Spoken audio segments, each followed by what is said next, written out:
পৃথিবীতে ইমাম মাহাদির আগমন ঘটবে। ইমাম মাহাদির আগমন যখন হবে সেখানে হযরত ঈসা থাকবেন এবং দাজ্জালও থাকবে। এখন আপনি শুধু নিজেকে ইমাম মাহাদি যদি বলেন তো আপনি দাজ্জালের পরিচয় দিতে হবে না আপনার জমানার দাজ্জালটাকে। এরপরে তো আপনি হযরত ঈসাকেও দেখাইতে হবে, হুজুর আমার জমানার ঈসা ইনি। সুতরাং এটা একটা প্যাকেজ। আপনি শুধু মাহাদি নিয়ে এক জায়গায় চলে গেলে হবে না।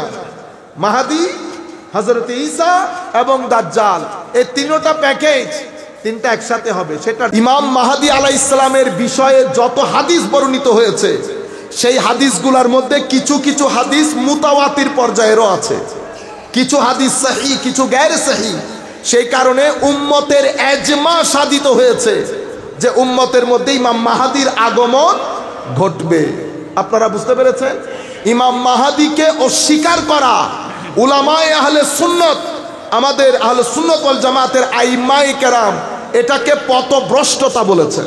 কুফর বলেন নাই, পথভ্রষ্টতা বলেছেন। অনেকেই কুফরও বলেছেন, কারণ এই সংক্রান্ত অনেক হাদিস মুতাওয়াতির পর্যায়েরও আছে। আপনারা বুঝতে পেরেছেন? দুই, যে পয়েন্টগুলো আমি গতবার বলেছি এটার উপর আমাদের অসংখ্য উলামায়ে কেরাম কিতাব লিখেছেন, অসংখ্য উলামায়ে কেরাম একেবারে আলাদা করে কিতাব রচনা করেছেন। তিন, আমি আপনাদেরকে প্রথম পর্বে বুঝাতে চেয়েছি কিয়ামতের আলামত তিন ধরনের হয়। কয় ধরনের? মানে তিন স্টেজে আসবে, ডেভেলপ করবে কিয়ামতের আলামত, সুমান্তার না। প্রথম, কিয়ামত একেবারে সন্নিকট। এটা কিভাবে বুঝবো? তো আমার নবী দুনিয়া থেকে চলে যাওয়া এবং রুয়ে জমিন থেকে সাহাবায়ে কেরাম একে একে চলে যাওয়া, সাহাবায়ে কেরাম জমিনে না থাকা, এটা কিয়ামতের অন্যতম আলামত। দুই, এগুলাকে বলে আলামাতে সুগরা, ছোট ছোট নিদর্শন যেটার ভিতর দিয়ে আমরা অতিবাহিত করছি, আমরা আমাদের জীবন যাপন করছি, এগুলাকে বলে আলামাতে সুগরা। যেমন সময়ের বরকত কমে যাওয়া, তাকারুবে জামান, সময়ের বরকত কমে যাওয়া, সমাজের মধ্যে ফিতনা ফাসাদ বেড়ে যাওয়া, সমাজের মধ্যে হত্যাযজ্ঞ বেড়ে যাওয়া, আর্থকুইক তথা ভূমিকম্প বেড়ে যাওয়া, জ্ঞান উঠে যাওয়া। কি উঠে যাওয়া? জ্ঞান। আমার নবী হাদিসে পাকের মধ্যে বলেছেন, আয় হায়, বক্তার কোনো অভাব হবে না, কোরআন বলনেওয়ালার অভাব হবে না, কোরআন সমঝনেওয়ালা একেবারে জমিন থেকে উঠে যাবে। আমার নবী ইরশাদ করেছেন তিনটা জিনিস তো পৃথিবী থেকে একেবারে নাই হয়ে যাবে। হালাল ইনকাম একেবারে নাই হয়ে যাবে, আল্লাহর জন্য কাউকে মহব্বত করা, ইখলাস তথা একনিষ্ঠতা জমিন থেকে উঠে যাবে।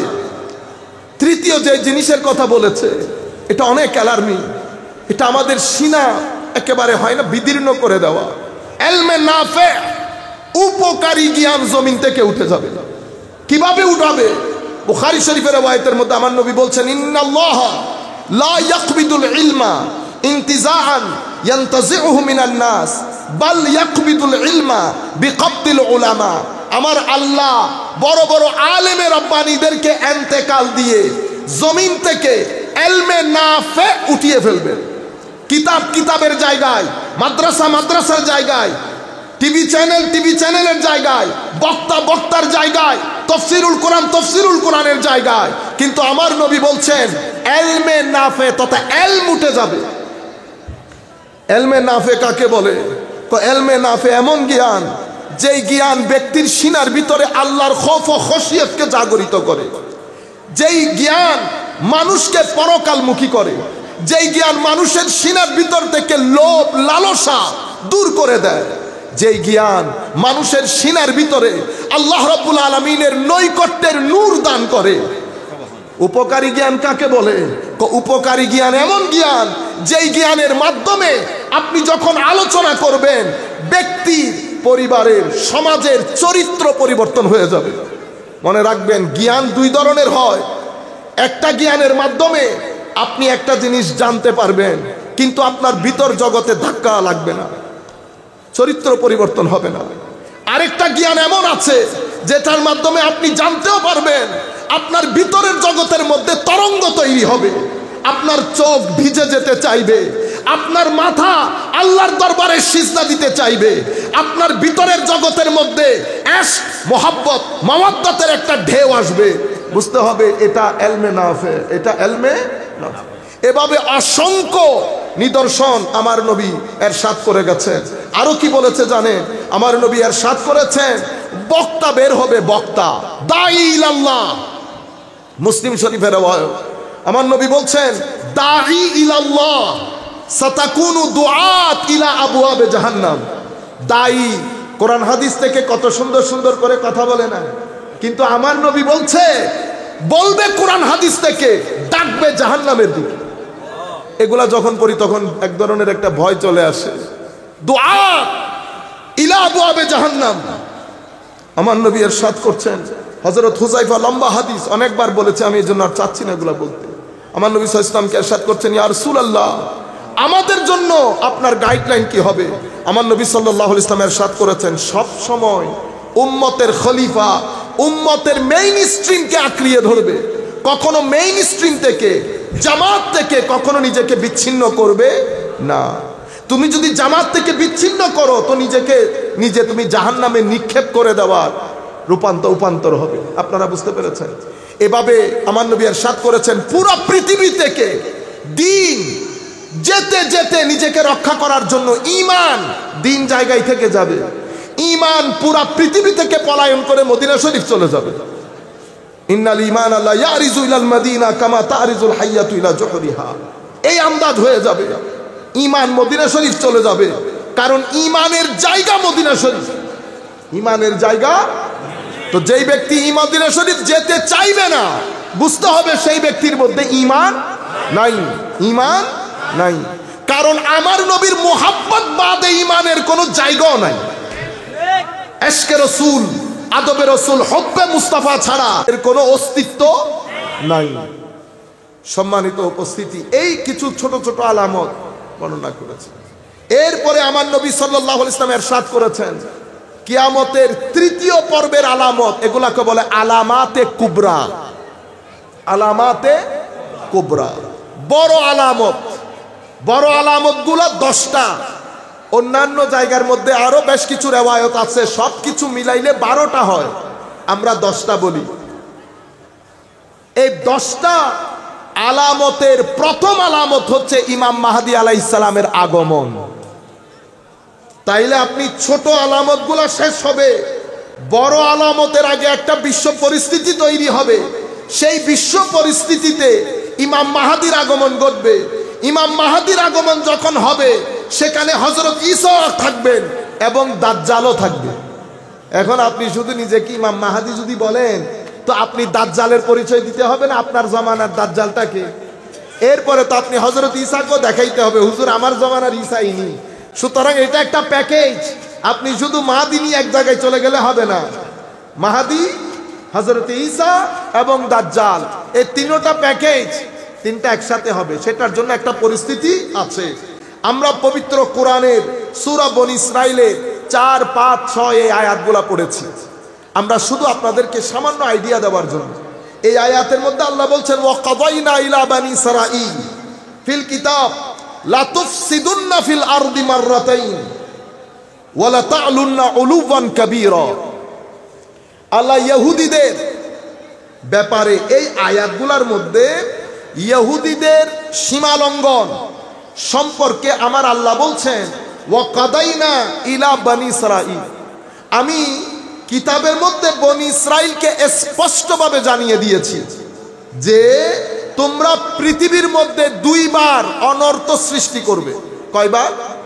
পৃথিবীর মধ্যে 2 বার তোমরা বিশৃঙ্খলা সৃষ্টি করবে এবং অত্যন্ত বড় ধরনের অবাধ্যতায় লিপ্ত হবে।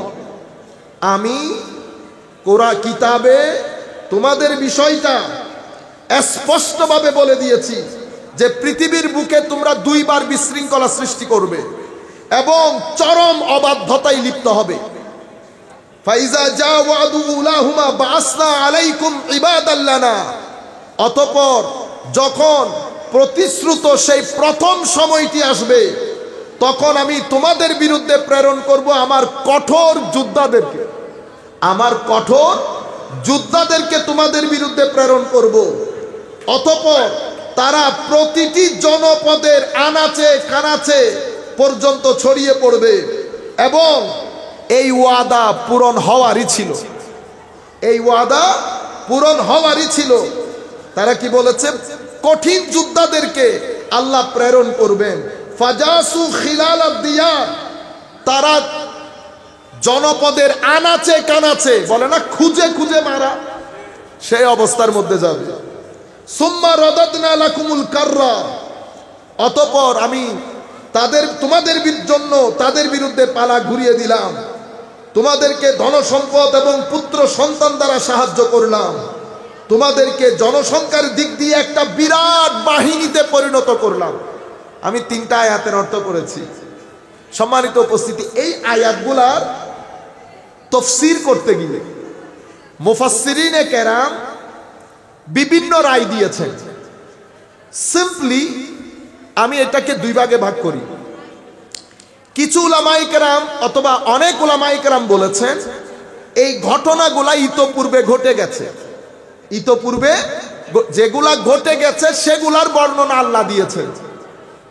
কিন্তু আবার অনেক মুফাসসিরিনে কেরাম, ইমাম তাবারিও এনেছে এই বর্ণনা, বলেছে না এখানে এই আয়াতগুলার মধ্যে ভবিষ্যতের একটা প্রেডিকশন আছে, ভবিষ্যতের একটা ইশারা আছে। আল্লাহ ইহুদিদেরকে বলতে চাচ্ছেন কিছুদিনের মধ্যে যোদ্ধারা আসবে, যোদ্ধারা আসবে। কার নেতৃত্বে? ইমাম তাবারি আমার নবী সাল্লাল্লাহু আলাইহি ওয়াসাল্লামের একটা হাদিস এখানে নকল করেছে। হাযা মান সানআতে হুলিয়্যিম বাইতুল মুকাদ্দাস ওয়া ইয়ারুদ্দুহুল মাহদিয়্যু।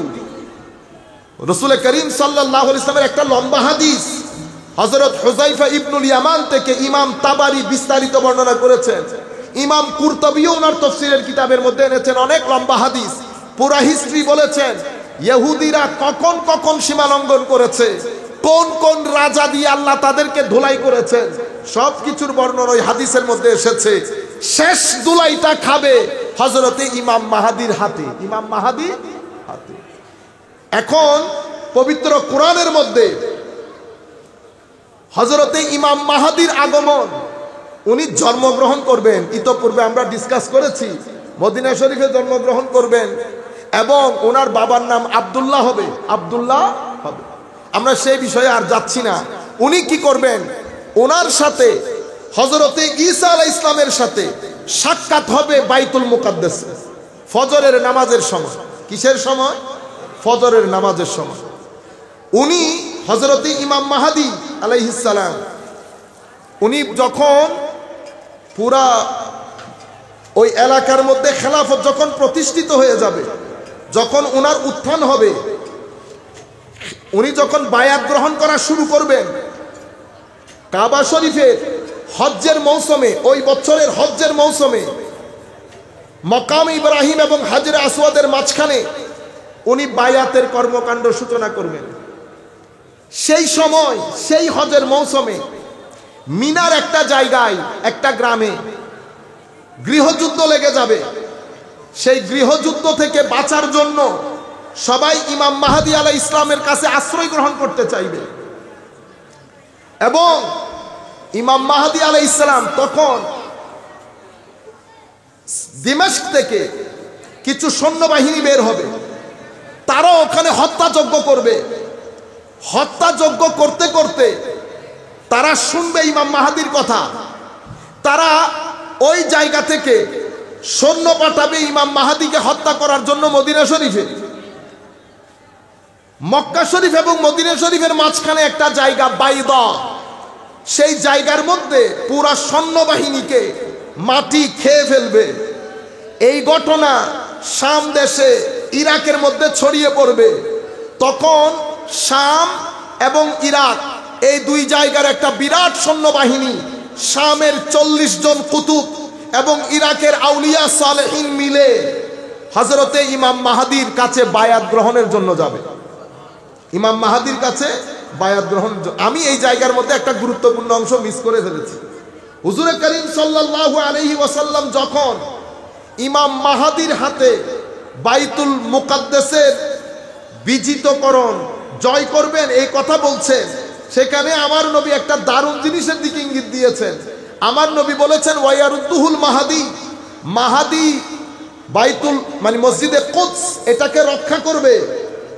এবং আমার নবী সাল্লাল্লাহু আলাইহি ওয়াসাল্লাম ইরশাদ করছেন মাহাদির সাথে সেই দিন 1700 যুদ্ধ জাহাজ থাকবে। কয়শো? আমার নবী বলছেন ওয়াহুয়া আলফু সাফিনাতিন ওয়া সাবউমিয়াতে সাফিনা। আমার নবীর আমার ইমাম মাহাদির সাথে সেই দিন 1700 যুদ্ধ জাহাজ থাকবে। আমাদের কাছে এখন কয়টা আছে যুদ্ধ জাহাজ? পুরা পৃথিবীর কাছে। আপনারা এটারে সুমন্তর বানাই দিলেন। এটা একদিনের কাজ না, এটা তো একটা ডেভেলপমেন্ট, একটা প্রসেসিং, এটা একটা পরিস্থিতি তৈরি হবে, পরিস্থিতি তৈরি হবে। 100 বছর যাবে, 200 500 300 কত বছর যায় আল্লাহ পাক ভালো জানে। যেতে যেতে 1700 যুদ্ধ জাহাজ মুসলমানদের হাতে আসবে যে কোনো উপায়ে, তখন উনি আক্রমণ করবেন। আপনারা এই প্রত্যেক দিন ইমাম মাহাদির যেভাবে জন্মগ্রহণ করা শুরু করিয়েছেন, মানুষ তো দিন দিন পরে মানুষ খেপে যাবে, শেষ পর্যন্ত ইমাম মাহাদি অস্বীকারই করবে। সুতরাং আমার নবী সাল্লাল্লাহু আলাইহি ওয়াসাল্লাম ইরশাদ করেছেন মাহাদি যখন পুনরুদ্ধার করতে যাবে তখন মাহাদির সাথে 1700 যুদ্ধ জাহাজ। শুধু কি তাই, বলা হচ্ছে উনি একটা গ্লোবাল এম্পায়ার প্রতিষ্ঠা করবেন। কি এম্পায়ার? Global empire. এটা শুধু মিডল ইস্টের মধ্যে, বাংলাদেশ ইন্ডিয়া পাকিস্তানের মধ্যে না, গ্লোবাল এম্পায়ার প্রতিষ্ঠা করবেন। কতদিন হুকুমত করবেন? কেউ বলেছে 7, কেউ বলেছে 9, কেউ বলেছে 20, কিন্তু বেশিরভাগ মতে, শুদ্ধ মতে, সহি মতে 20 বছর। 20 বছর হুকুমত করবেন, কিন্তু গ্লোবাল এম্পায়ারের খলিফা হবেন। গ্লোবাল এম্পায়ারের খলিফা পদে অধিষ্ঠিত থাকবেন। হয় 7 বছর নয় 9 বছর, হয় 7 বছর নয় 9 বছর। উনি প্রথমে সব সৈন্যবাহিনী ইরাক থেকে, দিমেশক থেকে, মক্কা শরীফ থেকে এবং আফ্রিকা থেকেও, আফ্রিকার সৈন্যবাহিনীও জয়েন করবে। আফ্রিকা তখন আবার নতুন করে সেজে উঠবে, শক্তিশালী হবে। আপনারা জানেন ইতোপূর্বে আফ্রিকা সভ্য দেশ ছিল, সভ্যতার শুরু আফ্রিকার দেশ থেকে হয়েছে। হাদিসে পাকের বর্ণনা অনুযায়ী হাবাসার একটা সৈন্যবাহিনী, বিরাট সৈন্যবাহিনী মক্কা শরীফ আক্রমণ করে মক্কাকে ধ্বংস করবে।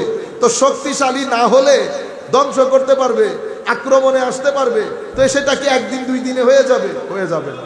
আমি যদি এতটুকুন আপনাদের মনে বুঝাইতে পারি যে এটা একদিন 2 দিনের বিষয় না, এটা একটা লং প্রসেসিং।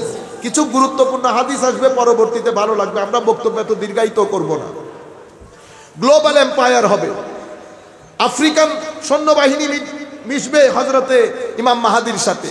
উনি ওখান থেকে বের হয়ে দামেস্ক জয় করবেন, মসজিদে কুদস জয় করবেন। মসজিদে কুদস কখন জয় করবেন? ফজরের নামাজের ওয়াক্ত হবে। মসজিদে আকসার মধ্যে ফজরের নামাজের সময়কালে ইমাম মাহাদি এবং হযরত ঈসা আলাইহিস সালামের সাথে সাক্ষাৎ হবে। ইমাম মাহাদি এবং হযরত ঈসার সাথে সাক্ষাৎ হবে। ইমাম মাহাদি জামাত শুরু করা অবস্থা, হযরত ঈসাকে দেখলে উনি পিছনে চলে আসতে চাইবেন। হযরত ঈসা বলবেন না, উম্মতের ইমাম যিনি, ইনি আজকে ইমামতি করবেন। ইমাম মাহাদির ইমামতিতে হযরত ঈসা আলাইহিস সালাম ফজরের জামাত আদায় করবেন। অনেক লম্বা কথা, আমি শর্টকাট বলতেছি আপনাদেরকে। সেখান থেকে পিছন দিক থেকে একটা দরজা উন্মোচিত হবে। সেই দরজার মধ্যে দাজ্জাল প্রায় 30,000 ইহুদি নিয়ে দাঁড়িয়ে থাকবে যুদ্ধের জন্য। সেখানে হযরতে ইমাম মাহাদি এবং হযরতে ঈসা আলাইহিস সালামের যৌথ বাহিনীর সাথে যুদ্ধ হবে। সেই যুদ্ধ হবে বাবে লুদ নামক জায়গায়। আমার নবী ইলমে নবুওয়াত এবং ইলমে গায়বের বিস্তৃতি দেখেন। 1400 বছর পূর্বে বসে আমার নবী সাল্লাল্লাহু আলাইহি ওয়াসাল্লাম কোন 1000 বছর পরে গিয়ে এই ঘটনা ঘটবে, সেটা কোথায় ঘটবে, সেই জায়গার নাম পর্যন্ত আমার নবী হাদিসে পাকের মধ্যে উল্লেখ করেছেন। আর আপনি বলছেন আমার নবী ইলমে গায়ব জানে না। সম্মানিত, আমার নবী বাবে লুদ, যেই জায়গার মধ্যে এখনো ইসরায়েলের মধ্যে ওনারা একটা এয়ারপোর্টও করেছে, সেই জায়গার মধ্যে যুদ্ধ হবে। সেই জায়গার মধ্যে দাজ্জাল পরাস্ত হবে। দাজ্জাল পরাস্ত হলে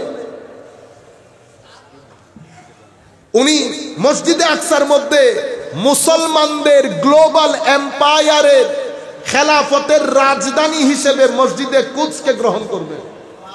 মসজিদে আকসার মধ্যে রাজধানী প্রতিষ্ঠিত হবে। রাজধানী প্রতিষ্ঠিত হওয়ার পরে সুবহানাল্লাহ উনি এখান থেকে মিডল ইস্ট, অতঃপর আরেকটু সামনে গিয়ে কোথায় আসবে জানেন? তুর্কির কনস্টান্টিনোপল, কুস্তুনতানিয়া, ওই জায়গার মধ্যে যুদ্ধ হবে। ওই জায়গার মধ্যে যুদ্ধ করে কুস্তুনতানিয়া, তুর্কি এবং ইটালি রোম এই হাদিসগুলার আলোকে আমি আমার উস্তাদের কাছে যেটা শুনেছি সেটা আপনাদের কাছে বলছি, একটা ফ্যাক্ট বলছি। হাদিসগুলার আলোকে বোঝা যাচ্ছে তখনকার যে ক্ষমতার ভারসাম্য, সেটা বর্তমান যুগে যারা ক্ষমতা দেখায় বা ক্ষমতার সেন্টার, তাদের হাতে তখন ক্ষমতা থাকবে না। হাদিসের আলোকে বোঝা যাচ্ছে তখন বিশ্ব পরিস্থিতির যে পাওয়ার হাউস, সেটা ইটালি এবং তুর্কিতে চলে যাবে। নতুবা উনি শুরুতেই কনস্টান্টিনোপল মানে কুস্তুনতানিয়া এবং রোম আক্রমণের কথা না। এই জায়গার মধ্যে এগুলা বিজয় করবে, তখন বিশ্বযুদ্ধ হবে। কি যুদ্ধ? বিশ্বযুদ্ধ। একটু দরুদ শরীফ পড়েন, আল্লাহুম্মা সাল্লি আলা সাইয়্যিদিনা মাওলানা মুহাম্মদ ওয়া আলা আলি সাইয়্যিদিনা মাওলানা মুহাম্মদ। আমার ঘটনার মধ্যে আকপর হতে পারে। আমি আমার শিক্ষকের কাছ থেকে যা শিখেছি তা আপনাদেরকে বলতেছি, আমি কোনো বড় আলেম না। তো এখানে এই ঘটনাগুলো সব এক জায়গায় আমি আপনাদেরকে যেভাবে বলতেছি সেভাবে নাই। এটা তো বিভিন্ন জায়গার মধ্যে ছড়ানো ছিটানো। ওই জায়গাগুলা নিয়ে আমি তসবির সারার মতো আমার উস্তাদ যেভাবে শিখিয়েছে সেভাবে করতেছি।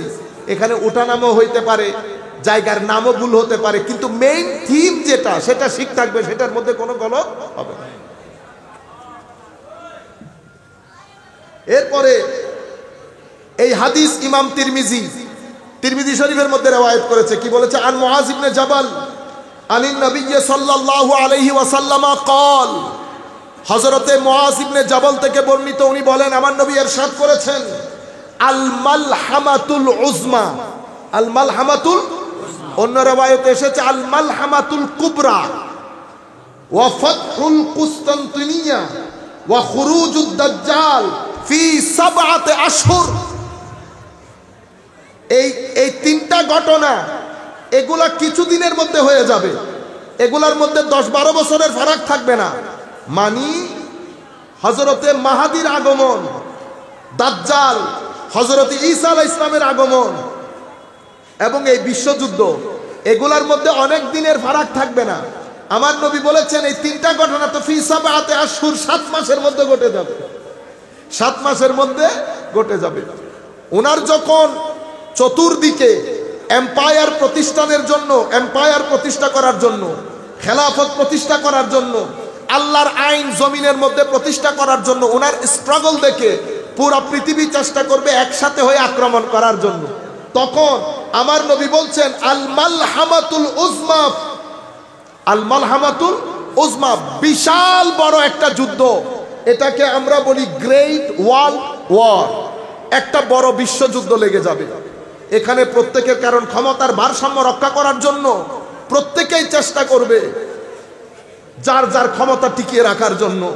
ইমাম মাহাদি আলাইহিস সালামের বাহিনীর সাথে জয়েন্ট ভেঞ্চার, হযরত ঈসা, ইমাম মাহাদি এনার বাহিনীর সাথে বিশাল বড় যুদ্ধ হবে। সেই যুদ্ধের মধ্যে তুর্কি, বর্তমানে তুর্কি, সেই দিন আপনারা এখন যেই তুর্কি দেখছেন সেই তুর্কি তখন থাকবে না। কারণ জমিন থেকে আল্লাহ এবং আল্লাহ নেওয়ার লোক একেবারে উঠে যাবে। আমাদের দেশ বলেন গজওয়াই হিন্দ, গজওয়াই হিন্দ, গজওয়াই হিন্দ, আবার গজওয়াই সিন্ধ আছে একই রওয়ায়াতের মধ্যে। আপনারা বুঝতে পেরেছেন? অর্থাৎ সামগ্রিকভাবে আমাদের এই ভূখণ্ড থেকে দিন, শরীয়ত এগুলা একেবারে নাই হয়ে যাবে। সবাই যৌথভাবে আক্রমণ করবে। সেই যুদ্ধের মধ্যে ইমাম মাহাদি জয়লাভ করবেন। জয়লাভ করে গ্লোবাল এম্পায়ার প্রতিষ্ঠার প্রথম কাজ উনি সমাধা করবেন। আমার নবী বলছেন কি, আল মালহামাতুল উজমা ওয়া ফাতহুল কুসতানতিনিয়া ওয়া খুরুজুদ দাজ্জাল। তখন তুর্কির কনস্টান্টিনোপল এটাকে জয় করবেন। এই জায়গার মধ্যে এসে হাদিসে পাকে ইরশাদ করছে আমার নবী সাল্লাল্লাহু আলাইহি ওয়াসাল্লাম, হাদিসে পাকের মধ্যে এই জায়গার মধ্যে এসে যখন উনি মসজিদে কুদসের মধ্যে রাজধানী প্রতিষ্ঠা করবেন, তো ওই বড় যুদ্ধের মধ্যে যেখান থেকে সৈন্যবাহিনী পাঠানো হয়েছে প্রত্যেক জায়গায় উনি সৈন্যবাহিনী পাঠাবেন। আপনি বুঝতে পেরেছেন? এই ধারাবাহিকতায় উনি একটা এই গজওয়ায়ে হিন্দের হাদিসগুলো এখন বলতেছি, তিনটা রিওয়ায়াত। আন আবি হুরায়রা রাদিয়াল্লাহু তাআলা আনহু قال, হযরতে আবু হুরায়রা বর্ণনা করেন রাদিয়াল্লাহু আনহু, আমার নবী উনি বলছেন, ওয়া আদানা রাসূলুল্লাহ সাল্লাল্লাহু আলাইহি ওয়াসাল্লাম গাজওয়াতাল হিন্দ, আমার নবী আমাদের সাথে হিন্দের যুদ্ধের ওয়াদা দিয়েছেন, সাবকন্টিনেন্টের যুদ্ধের ওয়াদা দিয়েছেন। ফাইন আদরাকতুহা, মানে আমি যদি ওই যুদ্ধে থাকি তো আমি আমার জান মাল ওই যুদ্ধের জন্য উজাড় করে দেব। কারণ আমার নবী সাল্লাল্লাহু আলাইহি ওয়াসাল্লাম ইরশাদ করেছেন, যেই ব্যক্তি ওই যুদ্ধে শহীদ হবে আফদালুস শুহাদা হবে, আর যেই ব্যক্তি ওই যুদ্ধে জীবিত থাকবে জাহান্নাম থেকে নাজাত পেয়ে যাবে। এক রিওয়ায়াত। আরেক রিওয়ায়াতের মধ্যে আমার নবী ইরশাদ করছেন, আন্নাহু ইয়াকুনু ফি হাযিহিল উম্মতে বাআসুন ইলাল সিন্দে ওয়াল হিন্দ, আন্নাহু ইয়াকুনু ফি হাযিহিল উম্মা বাআসুন ইলাস সিন্দ ওয়াল হিন্দ। এই উম্মত ইমাম মাহাদির নেতৃত্বে এখানে হিন্দ এবং পাকিস্তান সিন্ধ দুইটার মধ্যে আক্রমণ হবে, অর্থাৎ এই এলাকা থেকে দিন পরিপূর্ণরূপে উঠে যাবে। ইমাম মাহাদি আলাইহিস সালাম ওনার সৈন্যবাহিনী ওনার নেতৃত্বে এই জায়গা বিজয় করে আল্লাহর দ্বীন প্রতিষ্ঠা করবেন, আল্লাহর দ্বীন প্রতিষ্ঠা করবেন। আচ্ছা বলেন তো দেখি, হিন্দ এবং সিন্ধ থেকে কি ধর্ম মুছে গেছে? তো আপনারা আজকে ইমাম মাহাদি নিয়ে আসতেছেন, ইমাম মাহাদিকে আজকে যুদ্ধ করবে? এটা না, এটা অনেক লং প্রসেসিং, কতদিন লাগে আল্লাহ পাক ভালো জানে, আল্লাহ পাক ভালো জানে। আমার নবী অন্য হাদিসের মধ্যে ইরশাদ করছেন, ইসাবাতান, আপনারা একটু ধৈর্য হারা হয়েন না, অনেক লোক দেখে তো আমি এক গোতে বলে ফেললে এই কথা আমার আবার অন্য জায়গায় আর বলতে হবে না, তো একটু ধৈর্য ধরেন। ওয়ান সাওবান রাদিয়াল্লাহু আনহু আন্না রাসূলুল্লাহ সাল্লাল্লাহু আলাইহি ওয়াসাল্লাম قال, হযরত সাওবান থেকে বর্ণিত উনি বলেন রাসূল করিম ইরশাদ করেছেন সাল্লাল্লাহু আলাইহি ওয়াসাল্লাম, ইসাবাতান মিন উম্মতি আহরাজাহুমুল্লাহু মিনান নার। হায় হায়, আমার উম্মতের দুই দলকে আল্লাহ জাহান্নাম থেকে মুক্তি দান করবেন। এক দল যারা সাবকন্টিনেন্টের যুদ্ধে অংশগ্রহণ করবে, আরেক দল যারা হযরত ঈসা আলাইহিস সালামের সাথে অংশগ্রহণ করবে। এভাবে উনি এখান থেকে শুরু করে কনস্টান্টিনোপল, রোম, এই পুরা হিদ্দা এবং এখান থেকে শেষ পর্যন্ত চায়না।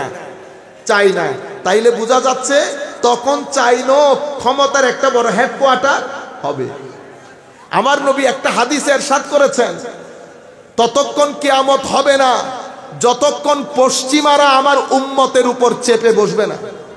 তো এই সব হাদিসের আলোকে আমরা বুঝতে পারি যে তখন একটা বিশাল পট পরিবর্তন হবে, ক্ষমতা পট পরিবর্তন হয়ে ইউরোপ এবং মিডল ইস্ট, চাইনা এগুলোর মধ্যে ছড়িয়ে পড়বে। এখন এটা কতদিন লাগে আল্লাহ পাক ভালো জানে। আমরা এটার উপর ভিত্তি করে যদি বারবার ইমাম মাহাদিকে টেনে আনি তাহলে সমস্যা হবে। আরেকটা ঘটনা ঘটে গেছে দাজ্জাল নিয়ে। দাজ্জালের বিষয়ে আমাদের এখানে কেউ একই হুজুর, মানে উনি বুঝাইতে চাইতেছেন আমাদের এখানকার পৃথিবীর পশ্চিমা বিশ্বের একটা হিস্সা যেখান থেকে প্রত্যেকদিন টাকা আনে। কি আনে? টাকা।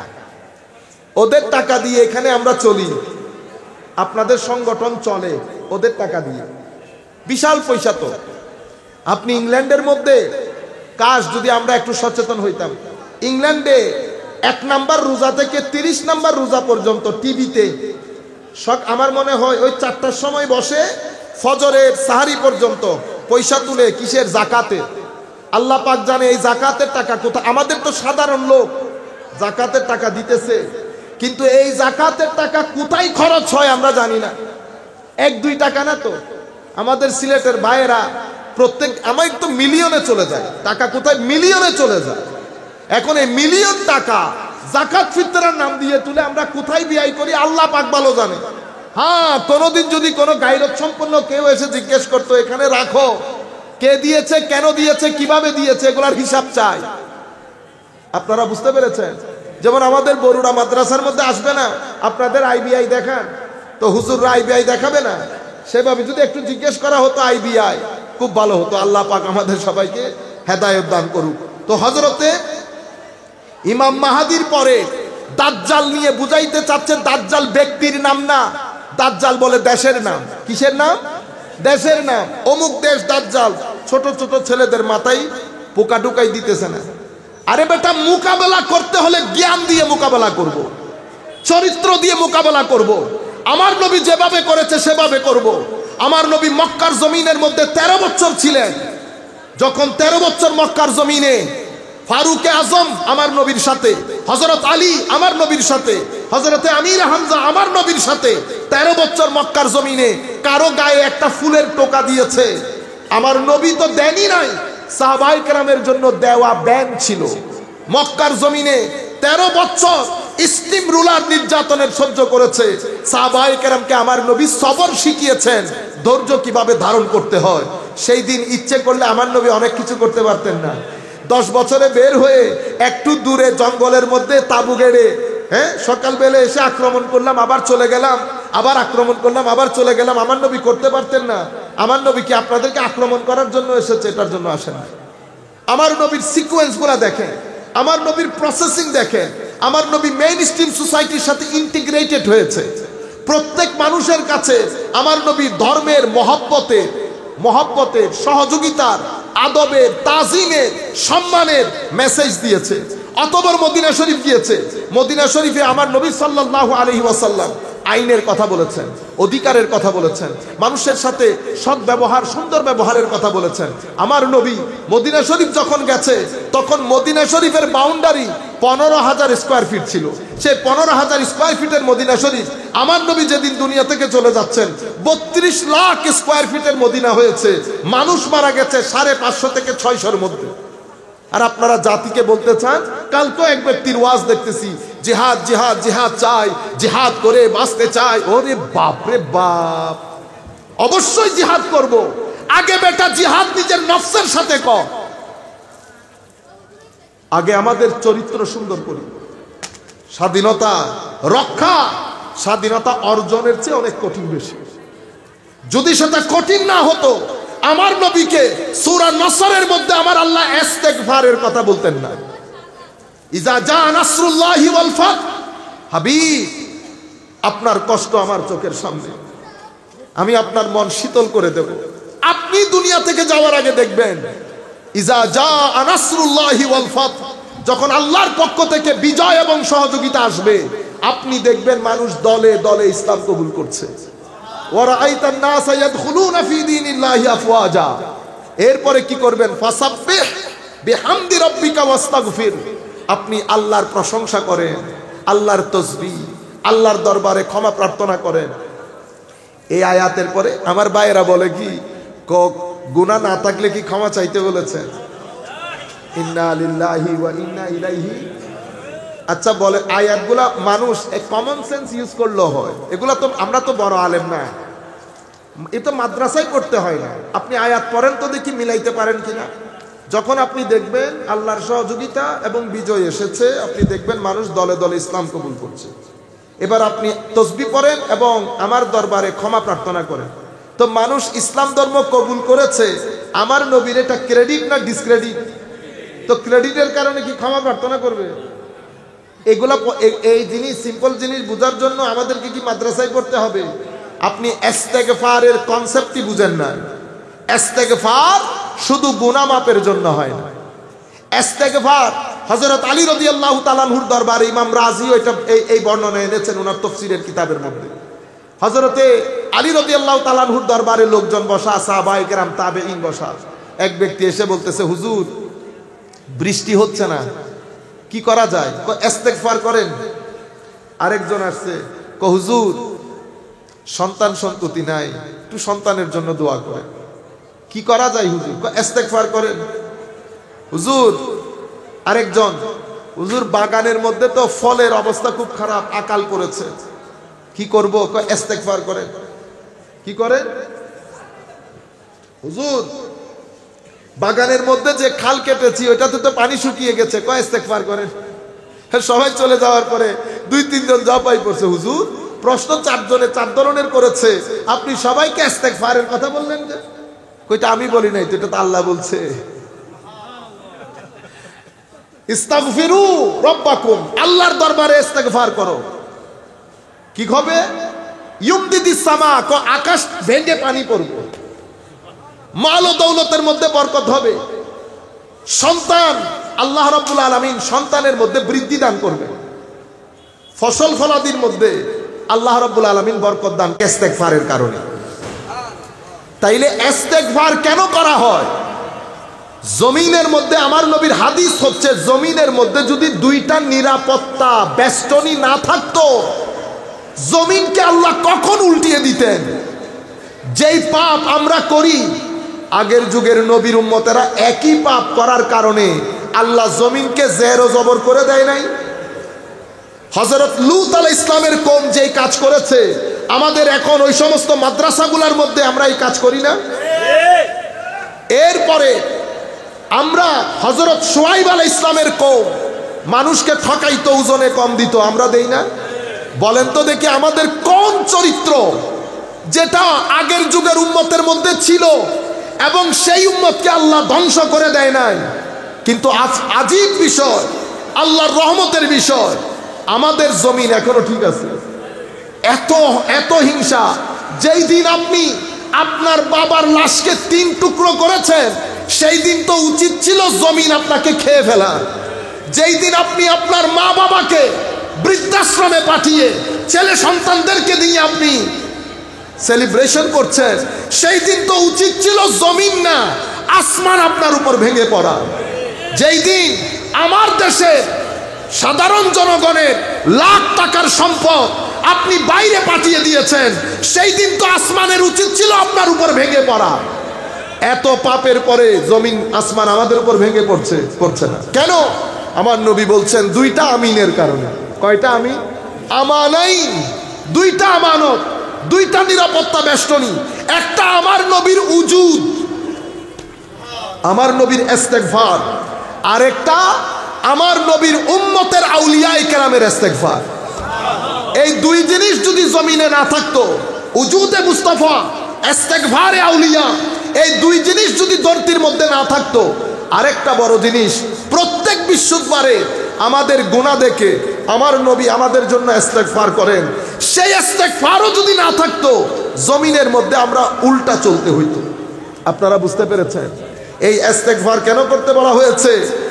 একটা অর্জন করা আর একটা ধরে রাখা। অর্জন করা সহজ, ধরে রাখা কঠিন।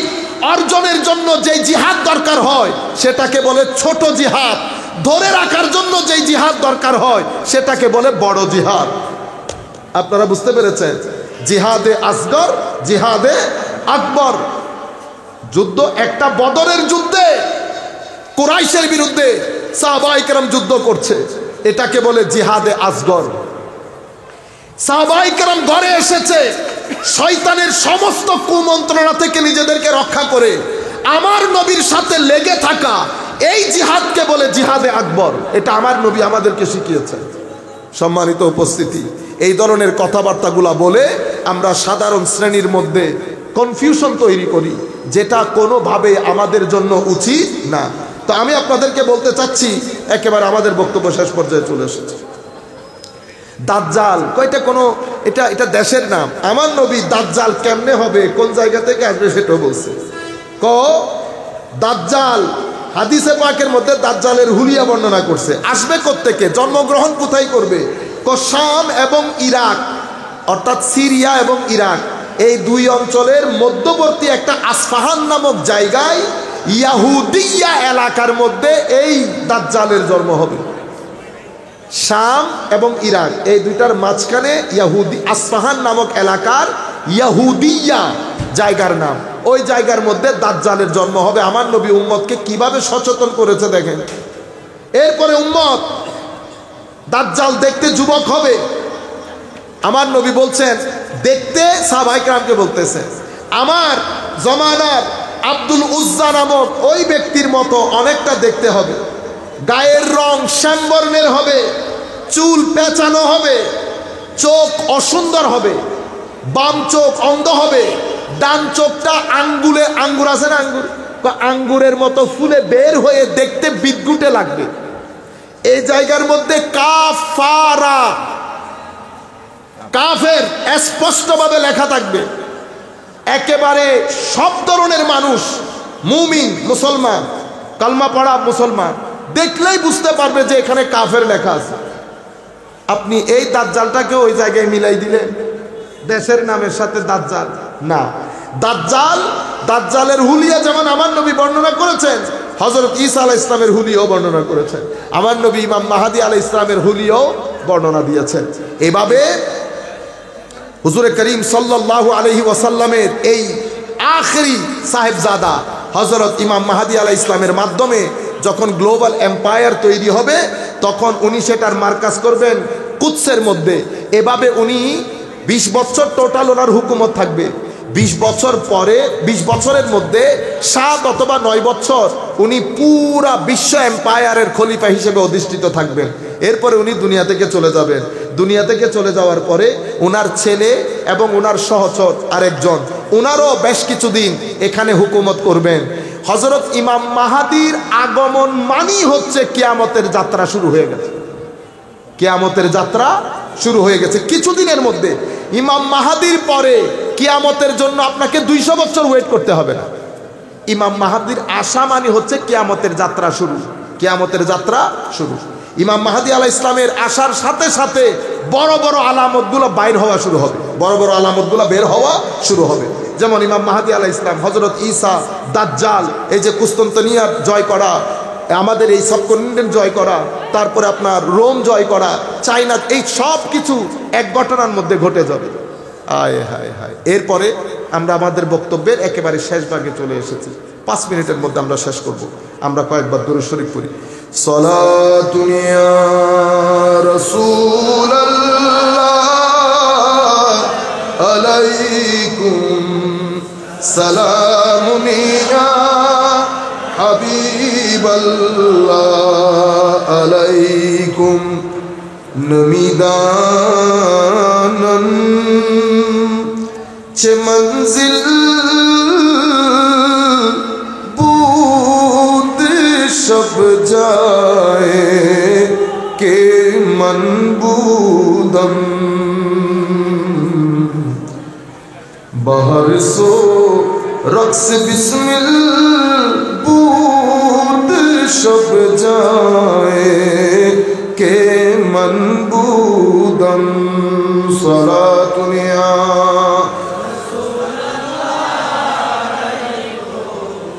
সালামুন ইয়া হাবিবাল্লাহ আলাইকুম, খুদা খুদ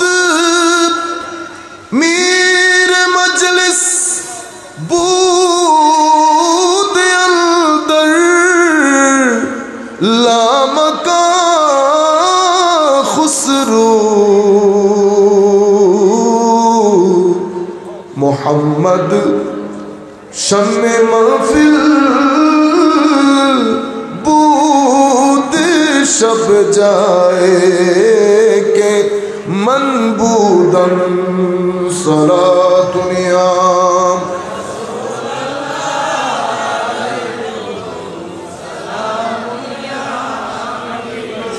ला আলাইকুম।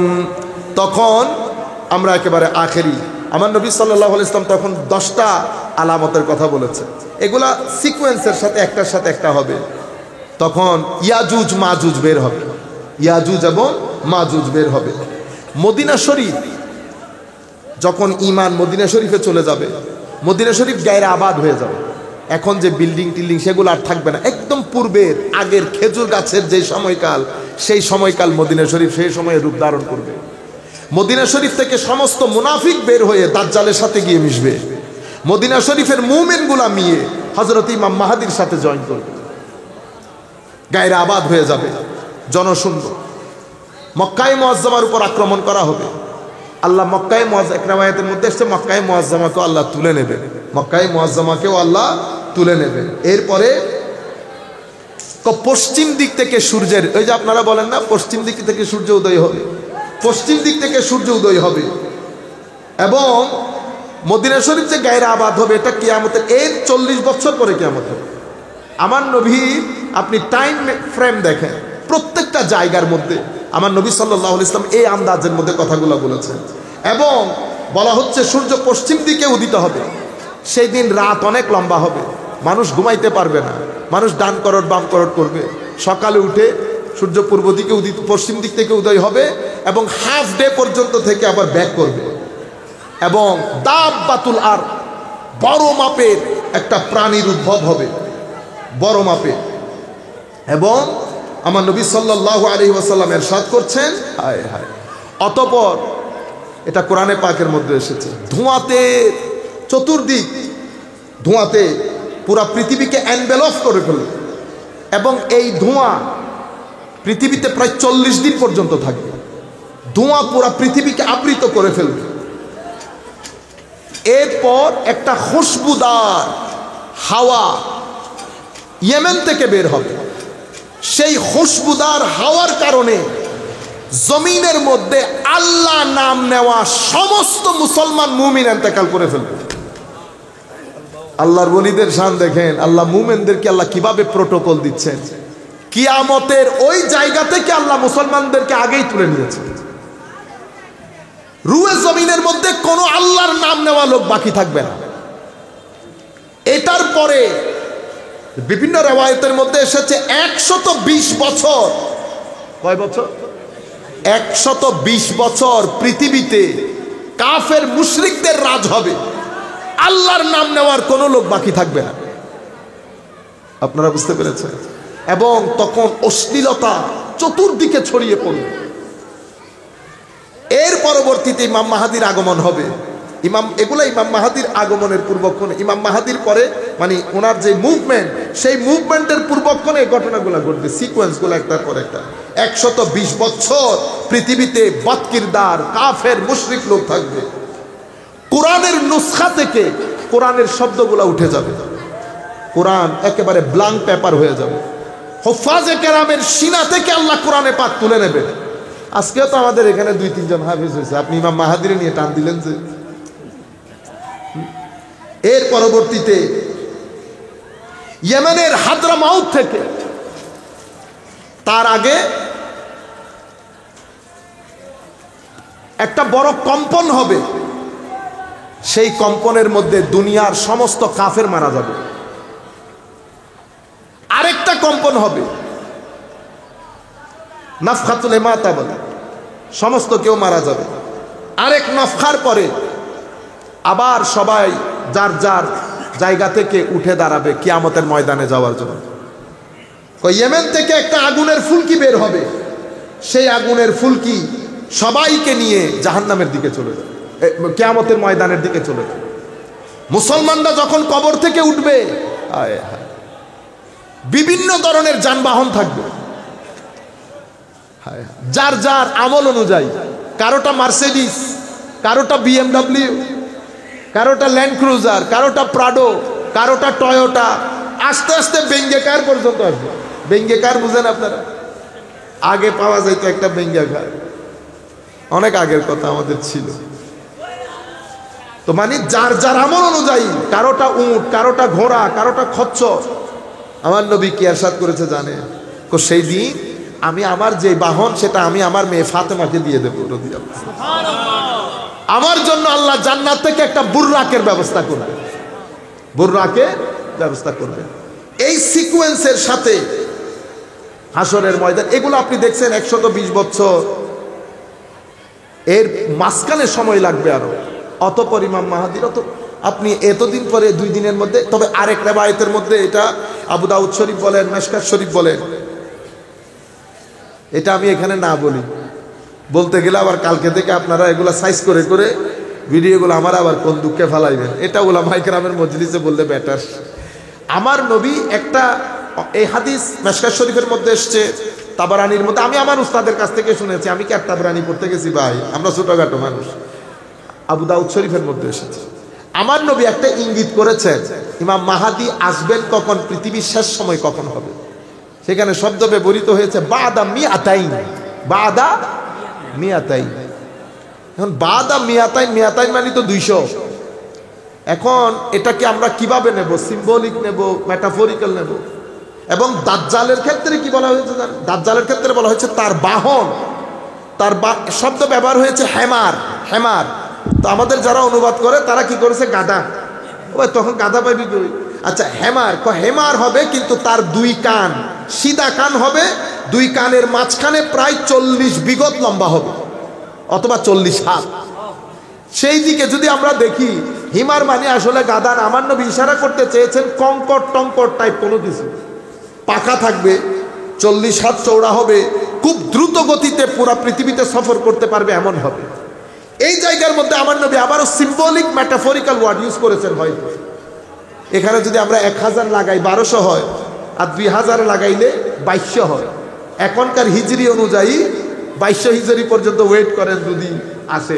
2200 হিজরির আগে তো আসতেছে না আমার নবীর হাদিস অনুযায়ী, বুঝতে পেরেছেন? যাই হোক, ভুল ত্রুটি আল্লাহ পাক জানেন, কিন্তু আমার নবী সাল্লাল্লাহু আলাইহি ওয়াসাল্লাম যে হাদিসে পাক, এগুলার মাধ্যমে আমরা বুঝতে পারি যে এটা একটা সিকোয়েন্স আছে, এটার একটা লজিক্যাল সিকোয়েন্স আছে, একটা রেশনাল বেসমেন্ট আছে, একটা ডেভেলপমেন্ট আছে, একটা প্রসেসিং আছে। এভাবে এই জিনিসগুলো সামনের দিকে চলে যাবে।